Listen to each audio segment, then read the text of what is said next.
time, they went through various stages of grief.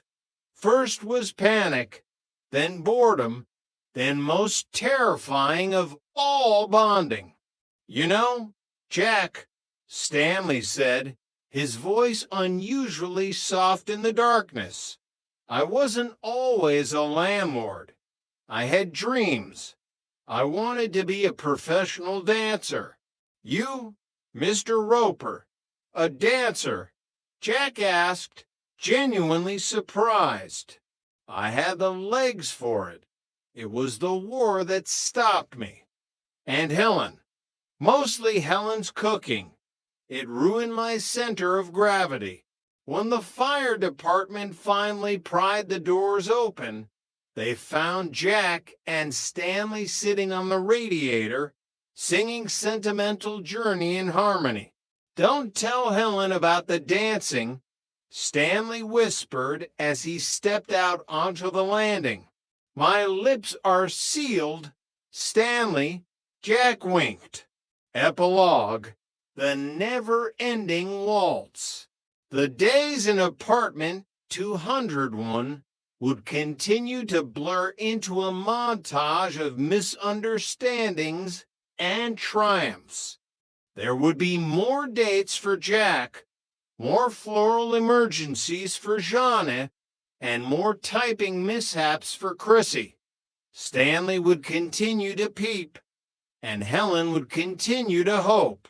But for now, the rent was paid, the puppy was fed, and the gay chef was safe in the home he had built with two girls who were much more than just roommates.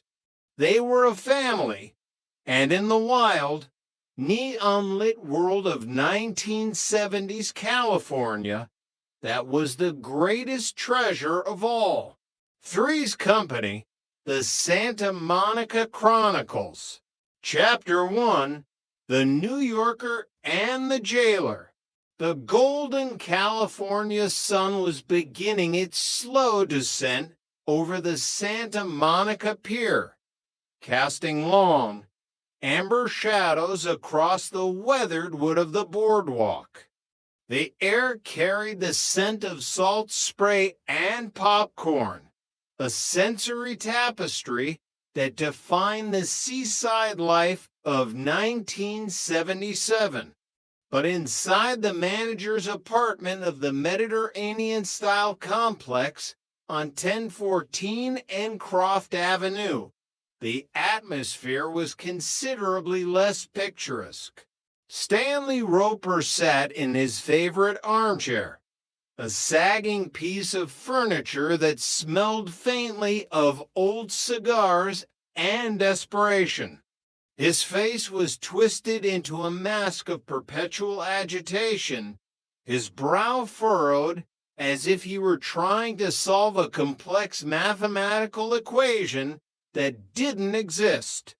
He was a man who seemed to have been born middle-aged and disgruntled, dressed in a short-sleeved button-down shirt that featured a pattern so loud it was practically shouting. Beside him, his wife Helen was focused on her nails. The rhythmic scritch-scritch-scritch of the file was, to Stanley, equivalent to a jackhammer at dawn. He winced with every stroke, his nerves frayed by the mere presence of domestic activity. "Be quiet, Helen," Stanley hissed, his voice a strained whisper that carried more weight than a shout. "You're gonna wake Karen." Helen didn't even look up. Her hair was a vibrant shade of red that nature hadn't intended, and her flowered caftan was a riot of 70s aesthetics. "Filing my nails is gonna wake up your knees. It's not the filing, Stanley, it's the breaking. Every time you break a nail, you swear loud enough to wake the dead.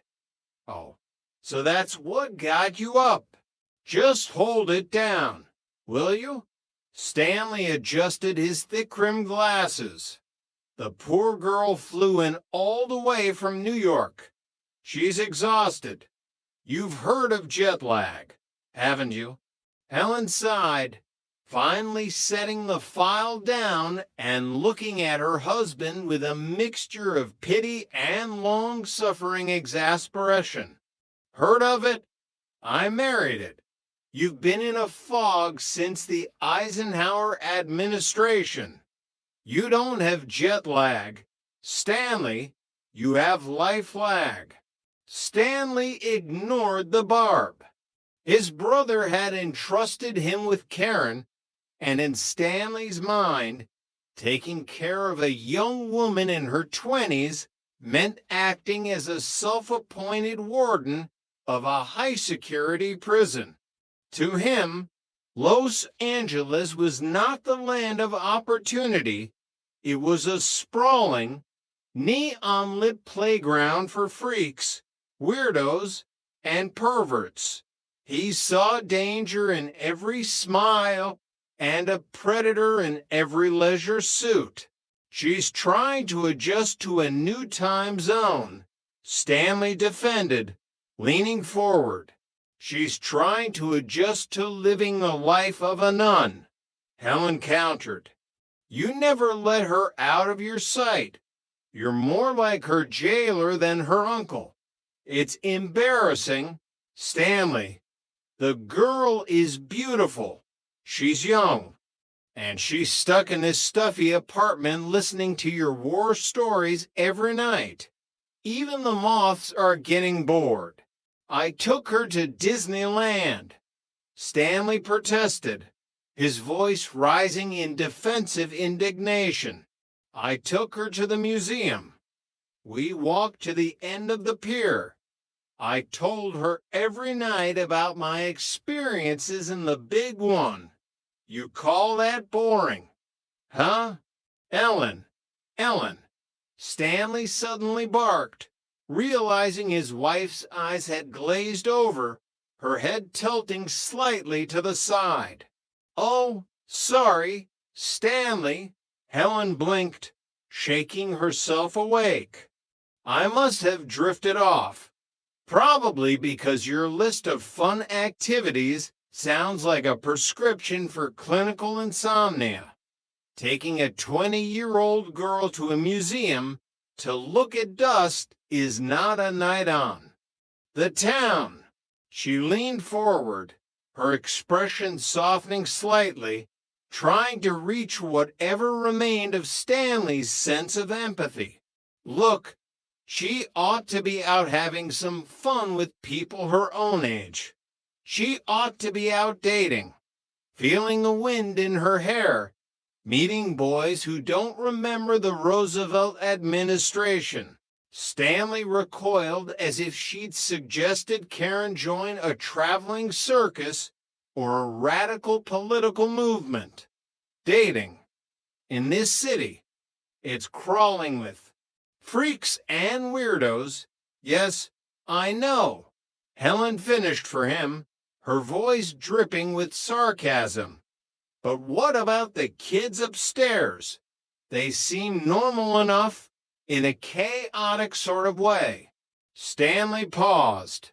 He thought of the trio in apartment 4. There was Jean Elwood, the sensible florist who managed to keep the household from collapsing. Chrissy Snow, the dizzy but kind-hearted secretary who lived in a state of permanent blonde bewilderment. And Jack Tripper, the chef. Stanley's eyebrows knit together. He tolerated Jack only because he believed the young man was different. It was the only reason his moral compass allowed a man to share an apartment with two beautiful women. You mean the Andrews sisters? Stanley muttered, his lip curling. Patty, Maxine, and Tinkerbell. Ellen rolled her eyes so hard she almost saw the back of her own head. Jack is a perfectly nice fella. He's polite, he's a good cook, and he's harmless.